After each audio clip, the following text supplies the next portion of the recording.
अब हम हड़प्पा वासियों की स्वाधान क्रियाएं और उनकी शारीरिक विशेषताओं के बारे में चर्चा करेंगे। देखिए, स्वाधान क्रिया का मतलब होता है कि व्यक्ति की मृत्यु के बाद उसकी जो देह है उसका क्रियाक्रम करना ही क्या कहलाता है, स्वाध्यान कहलाता है। इस बात को ध्यान रखिए। शारीरिक विशेषताओं का मतलब यह है कि किसी व्यक्ति की शारीरिक संरचना, शारीरिक संगठन, शारीरिक बनावट किस प्रकार की है उसे बोलते हैं शारीरिक विशेषताएं। कोई व्यक्ति लंबा है या बोना है, या कोई मोटा है या पतला, उसका शरीर कैसा है, उसके हाथ पैर कैसे, ये सारी चीजें किस में आती है, शारीरिक संरचना में आती है, शारीरिक विशेषताओं में आती है। इस बात को ध्यान रखिए। तो हम इस टॉपिक में सबसे पहले स्वाधान क्रियाओं के बारे में बात करेंगे। सिंधु घाटी सभ्यता के लोग शव को 3 तरीकों से उसका निस्तारण करते थे, उसको अध्ययन करते थे। एक तो था पूर्ण दफन, एक था आंशिक दफन और एक था दाह संस्कार। स्वाधान 3 तरीकों से होता था, पूर्ण दफन, आंशिक दफन और दाह संस्कार। पूर्ण दफन का मतलब व्यक्ति की मृत्यु के बाद उसके पूरे शरीर को मिट्टी में दफना दिया जाता था, उसे बोलते थे पूर्ण दफन।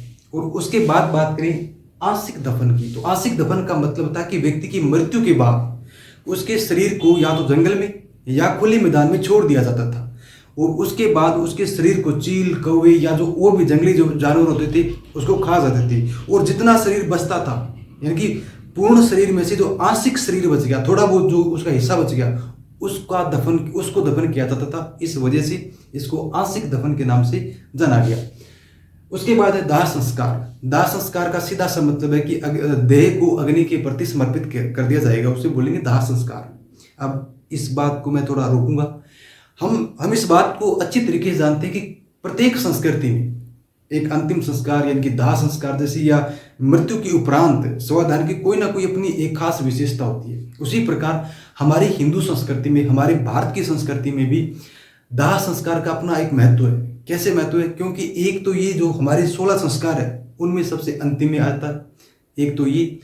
दूसरी बात ये कि हमारे देश में संस्कारों की जो परंपराएं हैं, हमारी संस्कृति में जो संस्कारों की परंपराएं है वो व्यक्ति के जन्म से पहले शुरू हो जाती है।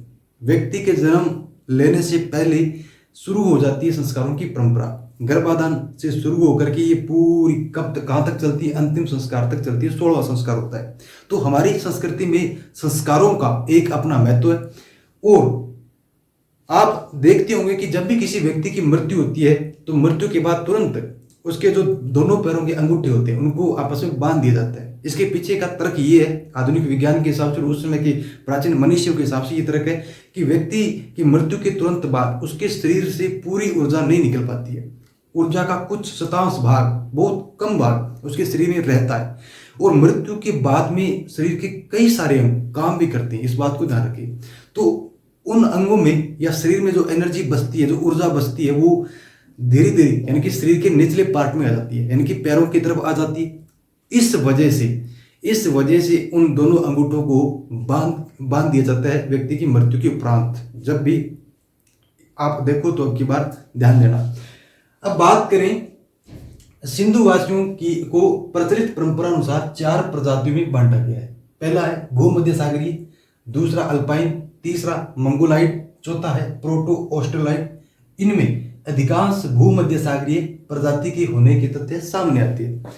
अब उस समय के लोगों की जो कंकाल मिलते हैं, उन कंकालों पर शोधों के हिसाब से, शोधों के परिणाम में हमें सामने आता है कि उस समय के लोग 4 प्रजातियों में थे, या 4 प्रजातियों के लोग रहते थे। एक तो था भूमध्य सागरीय, एक था प्रोटो ऑस्ट्रेलाइट, एक था मंगोलाइट और एक था अल्पाइन। और इनमें भी जो सबसे ज्यादा तथ्य, जो सबसे ज्यादा अवशेष कंकाल के, वो किसके मिलते हैं? भूमध्य सागरीय प्रजाति के रूप में सामने आते हैं या मिलते हैं। ठीक है, इस बात को ध्यान रखिए। और मंगोलाइट जो अवशेष होता है, मंगोलाइट जो प्रजाति होती है उसका विशेष लक्षण क्या है कि जो ललाट होगा, जो माथा होगा वो चौड़ा होगा, और जो ठुड्डी होगी वो लटकी होगी, यानी कि थोड़ी नीचे की ओर झुकी होगी। इस बात को ध्यान रखिए। इसके अलावा, इस टॉपिक के अलावा सिंधु घाटी सभ्यता में और क्या क्या शेष रह गया? तो सिंधु घाटी सभ्यता में एक तो रह गया इसका पतन। सिंधु घाटी सभ्यता का पतन किस प्रकार हुआ, इसके बारे में भी अलग अलग इतिहासकार और विद्वानों के अलग अलग मत है। उसके बाद जो टॉपिक रह जाएगा वो होगा सिंधु सभ्यता की देन। अब देन में भी बहुत सारी देन, जैसे स्वास्थ्य का चिन्ह है, प्रकृति का धर्म के साथ तादाद में है। उसके बाद वृक्ष पूजा भी हमने सिंधु घाटी सभ्यता से ग्रहण की। अग्नि पूजा भी हमने कहाँ से ग्रहण की? सिंधु घाटी सभ्यता से ग्रहण की। उसके बाद में और सारी लिंग पूजा, मातृ देवी पूजा, उसके अलावा बैल की पूजा, वर्तमान में उसका स्वरूप बदल गया, गाय की पूजा कर दी हमने। तो ये सारी चीजें हमने कहाँ से ग्रहण की? सिंधु घाटी सभ्यता से ग्रहण की। ये तो धर्म के क्षेत्र में था। उसके बाद बात करें जिसके ऊपर किसी का मतलब किसी की नजर नहीं जाती है, वो क्या है?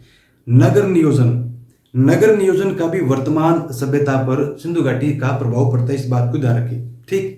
उसके बाद में जल निकासी प्रणाली, जैसे कि वर्तमान सरकारी योजनाओं में सोखते गड्ढे आते हैं, तो वो सोखते गड्ढों का प्रभाव या उनके ऊपर प्रभाव कहाँ से पड़ता है? सिंधु घाटी सभ्यता का पड़ता है। ये कि सिंधु घाटी सभ्यता का पतन किस प्रकार हुआ, इसके बारे में चर्चा करते हैं। तो इसमें मुख्यतः दो कंसेप्ट आते हैं, दो कहानियां, दो तथ्य सामने आते हैं कि सिंधु घाटी सभ्यता का पतन या तो अचानक से हो गया, एकाएक हो गया, या फिर उसका जो पतन है वो क्रमिक रूप से हुआ होगा।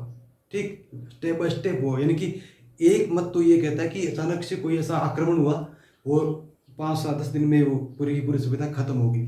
एक मत ये मानता है कि ये एक प्रक्रिया थी, 20 साल, 50, 100, 200, 500 साल तक चली और उसके बाद ये सभ्यता क्या होगी? खत्म होगी। तो इसका देखें यकाएक और क्रमिक, यानी कि दो प्रकार से इस सभ्यता का पतन मानने वाले लोग हैं। यकाएक का जो मत है उसके समर्थक कौन कौन से मुख्यतः है? तो स्टुअर्ट पिगट, गार्डन चाइल्ड और मार्टिमर व्हीलर। यानी कि सिंधु घाटी सभ्यता का पतन जो अचानक ही मानते हैं, उस मत के पीछे किस किस विद्वान इतिहासकार का समर्थन है? तो एक तो है स्टुअर्ट पिगट। ये स्टुअर्ट पिगट वही है जिन्होंने हड़प्पा और मोहनजोदड़ो को एक विस्तृत साम्राज्य की जुड़वा राजधानी कहा था, इस बात के ध्यान की। गार्डन चाइल्ड ने नवपाषाण काल को नवपाषाणी क्रांति के नाम से संबोधित किया था, इस बात को भी ध्यान रखें। इसके बाद आता है मोर्टिमर व्हीलर। ये मोर्टिमर व्हीलर 1944 में भारतीय पुरातात्विक सर्वेक्षण विभाग यानी कि ASI के महानिदेशक बने थे, इस बात को ध्यान रखें। और आज़ादी के बाद मोर्टिमर व्हीलर ने पाकिस्तान के इतिहास की और पाकिस्तान के इतिहासकारों को इतना पक्ष लिया है, हड़प्पा सभ्यता और मोहनजोदड़ो स्थल का इतना पक्ष लिया, इतना उसको विश्व के सामने बड़ा चढ़ाकर पेश किया था कि उसकी कोई हद नहीं है। लेकिन फिर भी मोर्टिमर व्हीलर की हम यहाँ चर्चा करेंगे। मोर्टिमर व्हीलर ने द्वितीय विश्व युद्ध का इतिहास भी लिखा था। ठीक, इसके अलावा आज़ादी के बाद पाकिस्तान गए और वहाँ मोहनजोदड़ो और हड़प्पा सभ्यता का, हड़प्पा स्थल का क्या किया था? सर्वेक्षण भी किया था, इस बात को ध्यान रखें। अब बात करते हैं क्रमिक की। ऐसे कौन कौन से विद्वान इतिहासकार है जो हड़प्पा सभ्यता का पतन क्रमिक रूप से मानते हैं? तो इनमें इनके अलावा जो बच गए, ठीक, इन तीन के अलावा लगभग जो बच गए आप उनको क्रमिक रूप से मान सकते हो, क्रमिक रूप से मानने वालों का समर्थक मान सकते हो। ठीक है, फिर भी भारतीय इतिहासकारों में कौन कौन मुख्य है? तो एक तो AN घोष, अमलानंद घोष, जिन्होंने कालीबंगा सभ्यता की खोज की थी 1953 में। और कालीबंगा किस नदी किनारे है? घग्गर नदी के किनारे है। और कालीबंगा प्रथम के नाम से किस संस्कृति को कहा जाता है? तो सोती संस्कृति कहा जाता है, इस बात को ध्यान रखें। फिर है SR राव, ये वही रंगनाथ राव है जिन्होंने गुजरात के लोथल स्थल की खोज की थी, इस बात को ध्यान रखें। और एक इनकी सबसे चर्चित पुस्तक जो है वो है the lost city of Dwarka. SR Rao, इनका पूरा नाम है शिकारीपुरा रंगनाथ राव। और SR राव यानी कि शिकारीपुरा रंगनाथ राव की सबसे चर्चित जो पुस्तक थी वो the lost city of Dwarka रही थी, इस बात को ध्यान रखना। और द्वारका कहाँ पड़ता है? गुजरात में पड़ता है। ठीक है, इसके बाद बात करते हैं फेयर सर्विस की। तो ये मुख्य इतिहासकार और विद्वान थे जिन्होंने सिंधु घाटी सभ्यता का पतन अचानक ना मानकर क्रमिक रूप से बताया था। और क्रमिक में कौन कौन आता है? तो बाढ़ आता है, जलवायु परिवर्तन, नदियों का सूख जाना, नदियों का मार्ग बदल लेना, ये सारे कारण किस में आते हैं? क्रमिक रूप में आते हैं, इस बात को ध्यान रखना। और जो अचानक मानने वाले लोग क्या मत देते हैं? वो ये तथ्य रखते हैं कि आर्य आक्रमण हुआ और आर्यों ने बस जल्दीबाजी में मतलब आक्रमण करके एकदम हवाई हमले, तेज हमले, जो भी सिस्टम उसके हिसाब से करके उनको सभ्यता को क्या कर दिया? नष्ट कर दिया। लेकिन फिर भी अधिकांश जो रिसर्च है वो ये सिद्ध करती है कि ऐसा कोई आक्रमण नहीं हुआ था। क्यों? क्योंकि अगर आक्रमण होता तो वहाँ नरकंकाल बड़ी मात्रा में मिलते, लेकिन नरकंकाल मिलते तो ठीक मात्रा में, लेकिन ये जो नरकंकाल मिलते हैं वो एक युद्ध की दृष्टि से नहीं मिलते।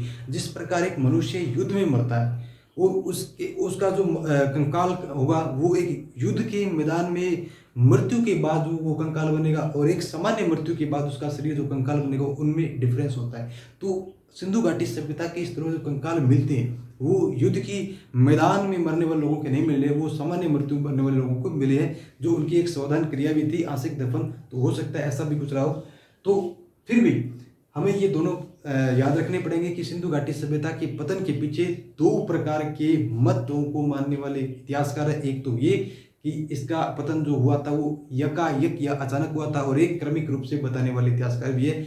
यकायक में तीन मुख्य नाम आएंगे, एक तो आएगा स्टुअर्ट पिगट, गॉर्डन चाइल्ड और एक मार्टिमर व्हीलर, और इनमें भारतीय इतिहासकार में एन घोष, एस.आर. राव और फेयर सर्विस इनके नाम आएंगे। उसके बाद दो और मुख्य है, के.आर. केनेडी। इन्होंने क्या कहा था कि सिंधु घाटी सभ्यता का पतन महामारी के परिणाम स्वरूप हुआ था, के.आर. केनेडी ने कहा था, इस बात को ध्यान रखिए। और जॉन मार्शल जो भारतीय पुरातात्विक सर्वेक्षण विभाग के निदेशक भी रहे थे, 1904 में निदेशक बने थे, और उनके कार्यकाल में भारतीय पुरातात्विक सर्वेक्षण विभाग ने सबसे पहले 1904 के स्मारक संरक्षण अधिनियम के तहत काम भी किया था, इस बात को ध्यान रखना। तो ये वही जॉन मार्शल है, और ये क्या कहते हैं कि जॉन मार्शल कहते हैं प्रशासनिक स्थिरता के कारण सिंधु घाटी सभ्यता का क्या हुआ था, पतन हुआ था। प्रशासनिक स्थिरता हमने देखा था कि 5-6 स्थल प्रशासनिक केंद्र माने जा सकते हैं, हड़प्पा, मोहनजोदड़ो, लोथल, कालीबंगा, सुरकोटना, मांडा, ये सारे जो स्थल थे, चंद्रदुर्ग, ये स्थल क्या माने जा सकते हैं, प्रशासनिक केंद्र माने जा सकते हैं। प्रशासनिक केंद्र का मतलब ये हो गया कि यहाँ पर कोई ऐसा संगठन था, एक ऐसी गवर्नमेंट थी जो पूरी सभ्यता को या बड़े बड़े स्थलों को क्या करती थी, मैनेज करती थी। उन संगठनों का पतन हो गया, और उससे क्या हो गया, सिंधु घाटी सभ्यता का क्या हो गया, पतन हो गया। ऐसा किसका मानना है, जॉन मार्शल का मानना है। तो ये सिंधु घाटी सभ्यता के बारे में जितनी जानकारी थी वो मैंने आपको संक्षिप्त वीडियो के माध्यम से देने का प्रयास किया, और त्रुटि रही होगी, ये सामान्य है। त्रुटि बड़ी बड़ी पुस्तकों में रहती है, एनसीईआरटी में रह जाती है, एससीईआरटी में रह जाती है, बड़े बड़े इतिहासकारों से त्रुटि हो जाती है। तो मैं तो एक बहुत ही छोटा सा व्यक्ति हूँ, और गलती होनी, त्रुटि होनी, कई फैक्ट में त्रुटि होनी संभव है, तो उसके लिए माफ़ी। और इसके अलावा जिस टॉपिक पर हम चर्चा करेंगे वो रह गए हैं सिंधु घाटी सभ्यता के मुख्य मुख्य स्थल रहे